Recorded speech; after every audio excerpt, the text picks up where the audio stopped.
Universidad Martí presenta la conferencia Neurodiversidad en Educación Universitaria por la doctora Paulina Marisol Camargo Zamat. Ella es doctorada en Educación por la Universidad Femenina del Sagrado Corazón, magíster en Educación con mención en Teorías y Prácticas Educativas, magíster en Psicología con mención en Diagnóstico e Intervención Psicoeducativa, especialista en Educación Especial, diplomada en Neurociencias y Neuroeducación por Celebrum Universidad Católica de Costa Rica. Cuenta con 29 años de experiencia en el campo educativo en colegios y universidades. Es coordinadora del programa de jóvenes y OMAPET de la Municipalidad del Surco en Lima, Perú. Recibamos a nuestra ponente, la doctora Paulina Marisol Camargo Zamat.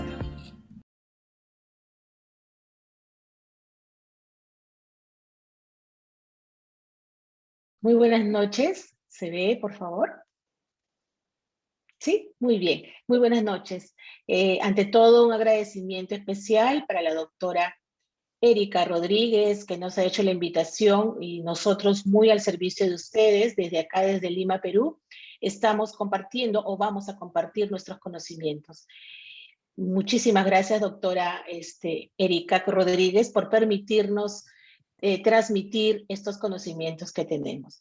Bien, vamos a iniciar. Sin más preámbulo, voy a compartir la pantalla para poder iniciar la exposición.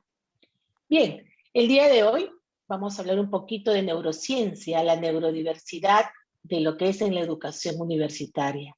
Lo importante en la actualidad que es esta neurociencia, que es conocer nuestro cerebro, ¿no? Conocer cómo funciona este cerebro tan importante y que todos los docentes y todas las personas, los estudiantes, todas las personas debemos saber cómo es que funciona este cerebro. Vamos a ver. Ahí tenemos en la imagen este cerebro y está el estudiante donde está adquiriendo. Entonces, ¿qué cosa es una neurociencia, no? Es la neurociencia, viene a ser el conjunto de disciplinas científicas que van a estudiar el sistema nervioso. Recuerden que el sistema nervioso se divide en dos, en sistema nervioso central y sistema nervioso periférico.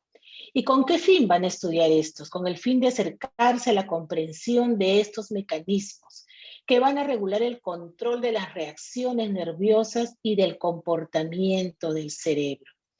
Esto en la actualidad es bastante importante y siempre es importante, ¿no?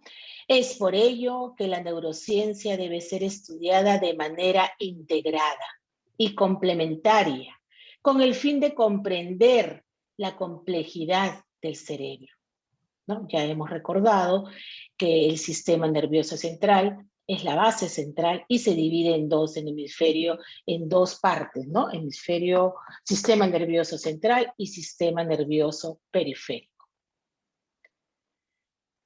El aprendizaje es tan importante y central en la vida, por eso se vuelve primordial tratar de comprender qué es, cómo se produce y cómo se puede mejorar estos procesos de aprendizaje en lo individual y en lo social en base al funcionamiento del cerebro, ¿ya?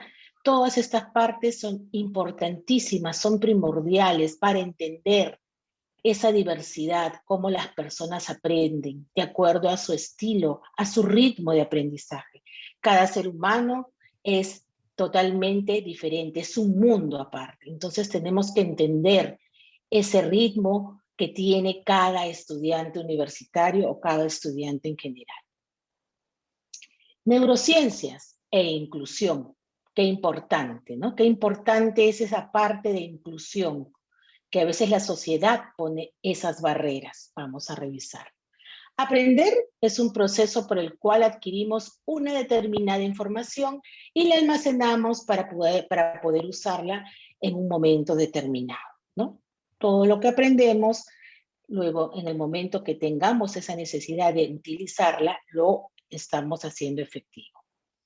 Y las investigaciones actuales sobre neurociencias han permitido comprender cómo funciona este cerebro, cómo funciona esta cosita que está dentro de nosotros, que es bastante importante, para abordar posibles complicaciones derivadas del sistema nervioso. Toda esta parte tenemos que conocerla.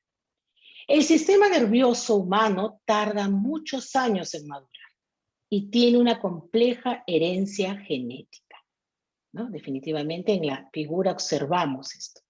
Tiene mucha herencia genética. Esas conexiones neuronales se van modificando a lo largo de la vida como producto del aprendizaje y de la interacción con el ambiente que nos rodea. Muchos de los autores, de los psicólogos, por ejemplo, Ausubel nos dice el aprendizaje significativo, Brunner, el aprendizaje por descubrimiento, Vygotsky, la zona de desarrollo próximo, todo esto aparte que está en el ambiente, dejar que el alumno pueda interactuar con esto. A esto se le denomina lo que es la plasticidad cerebral. Dentro de esta plasticidad cerebral se habla de muchos mitos donde a veces un poquito nos confundimos, pero ya vamos a hablar posteriormente sobre esto. ¿Qué es la neurodiversidad? Somos neurodiversos, todos somos neurodiversos. Simplemente ha habido una conexión diferente, nada más. Pero lo demás estamos iguales y solamente nos tenemos que adaptar. ¿Bien? El concepto actual de neurodiversidad se basa en la ciencia. Ya la ciencia nos dice eso. Sabemos, a través de estudios de imágenes cerebrales, que existen algunas diferencias. Neurodiversidad, diferencias. Diferencias entre los chicos con dificultades de aprendizaje y de atención. Simplemente es una conexión diferente. Por eso se llama neurodiversidad. Estas diferencias cerebrales son normales y que los chicos que las tienen son tan normales como los jóvenes o los estudiantes que no las tienen. Simplemente es cuestión del docente investigar, capacitarse y ver por qué es esta, como el profesor lo podría llamar, esta diferencia entre uno y otro alumno. ¿Qué es lo que está pasando? Simplemente es neurodiverso. Tú y yo somos neurodiversos. No pensamos igual, ¿no? Entonces, ahí es donde viene la neurodiversidad. Ahí es donde el docente tiene que sensibilizarse frente a esta neurodiversidad. Estos hallazgos pueden explicar, todos estos hallazgos de normales o anormales, que a veces los llamamos, pueden explicar la causa del problema de muchos jóvenes con dificultades de aprendizaje y de atención. Simplemente es cuestión de capacitarse, de leer, de informarse. Creo que esa es la tarea de todo docente, de todo maestro. A esto un poquito nos ayuda el diseño universal para el aprendizaje, que es el DUA. El DUA reconoce esta variedad de estudiantes que tenemos, ¿no? Y reconoce también estas aptitudes que tiene en lo que es la diversidad. El DUA, o el diseño universal para el aprendizaje, emplea variadas estrategias de enseñanza para eliminar esas barreras de aprendizaje. Eso que decimos, no, este joven no puede, o a veces hay instituciones, hay un grupo que sí va a poder, otro grupo no va a poder. No, eso no podemos hacer. Todos somos neurodiversos y todos tenemos habilidades para poder desarrollarlas. Está en el docente esa capacitación, esa manera de investigar por qué, cómo llego a mi alumno. ¿Entendido? Entonces, la meta del diseño universal para el aprendizaje es proporcionar a todos los estudiantes con todo tipo de capacidades las mismas oportunidades para progresar, ¿no? Esas son las oportunidades que nos dicen vamos a proporcionarle a todos los estudiantes. Todos pueden. Es el tema de cómo lo vamos a lograr. ¿Entendido? Muy bien. Puntos claves.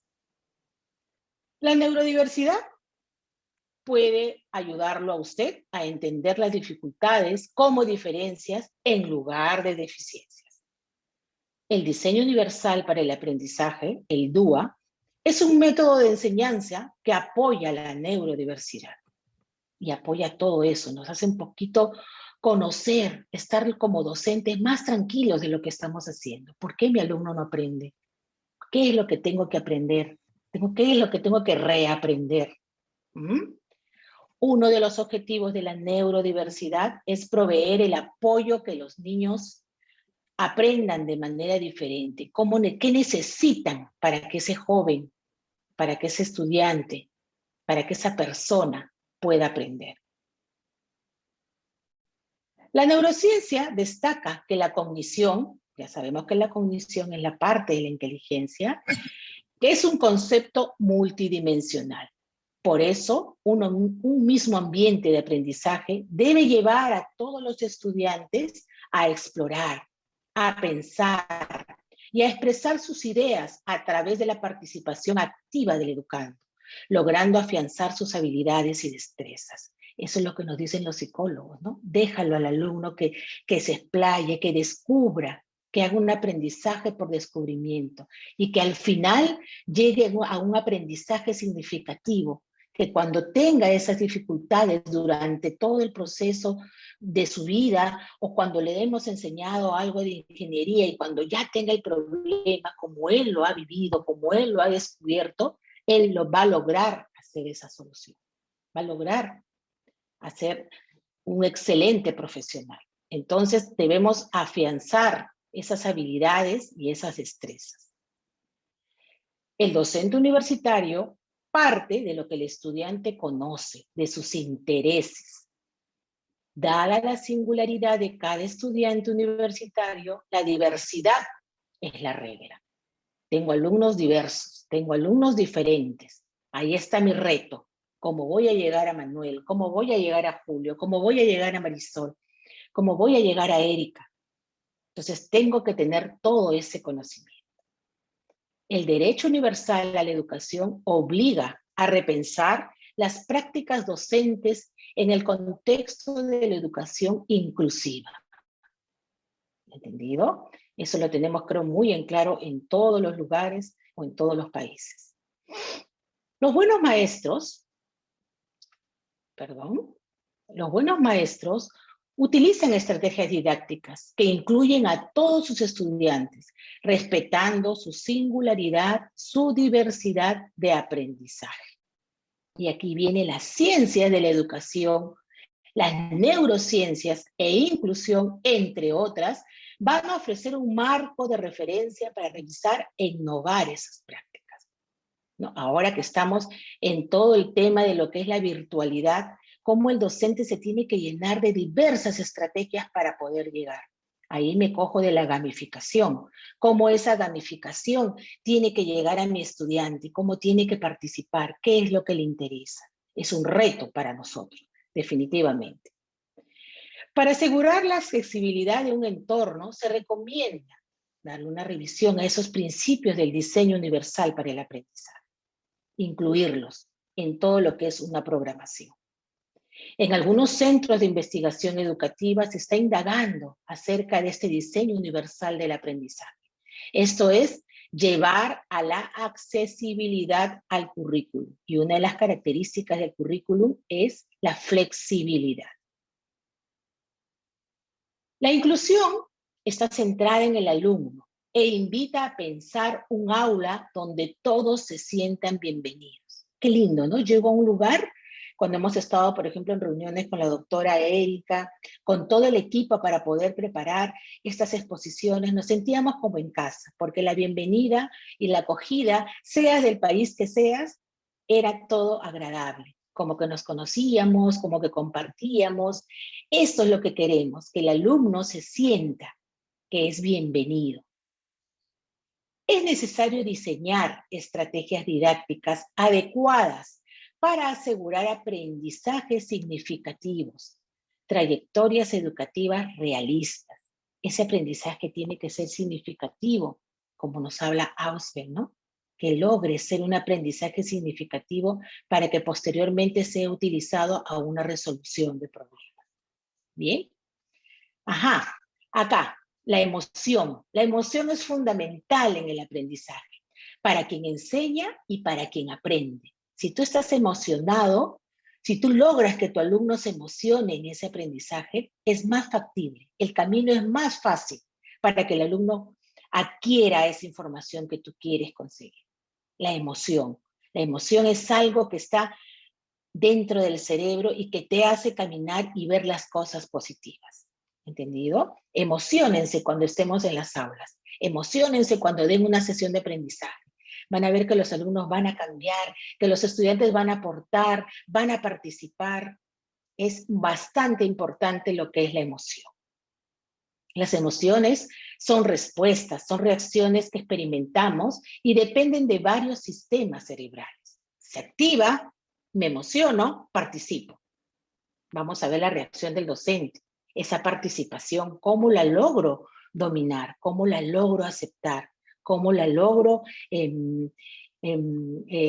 comunicar. Recuerden que nosotros los docentes, los maestros, somos mediadores. Frankenstein lo dice bien claro. Mediadores, el docente acompaña en todo ese proceso de aprendizaje del estudiante. Entonces, mi estudiante tiene que emocionarse cuando aprende ingeniería, derecho, pero yo tengo que lograr que él se emocione. Y yo solamente voy a acompañar, voy a mediar ese aprendizaje. ¿Entendido? Hasta ahí estamos bien.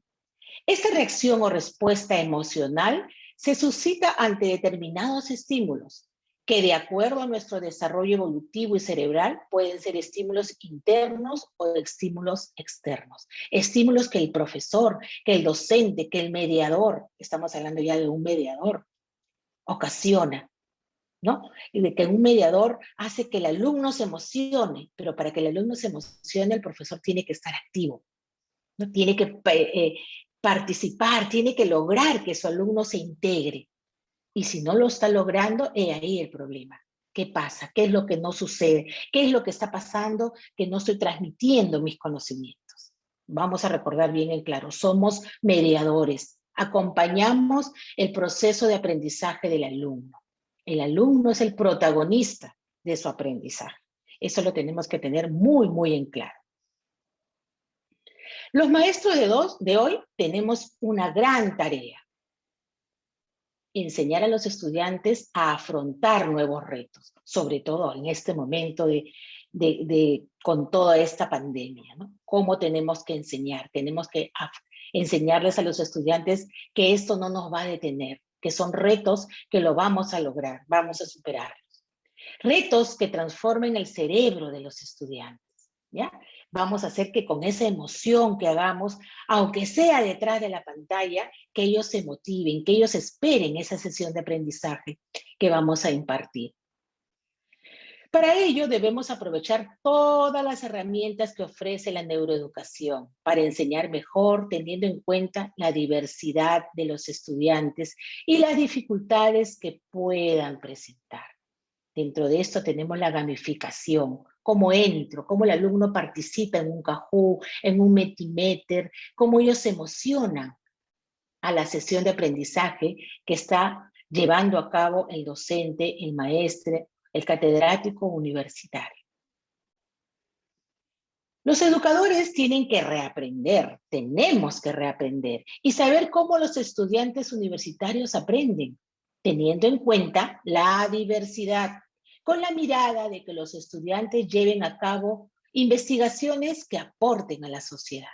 Si estamos logrando o llegar en un octavo o noveno ciclo a que ellos hagan una investigación productiva para la sociedad, entonces tenemos que tener en cuenta esa diversidad, esos aportes, ese respeto al alumno.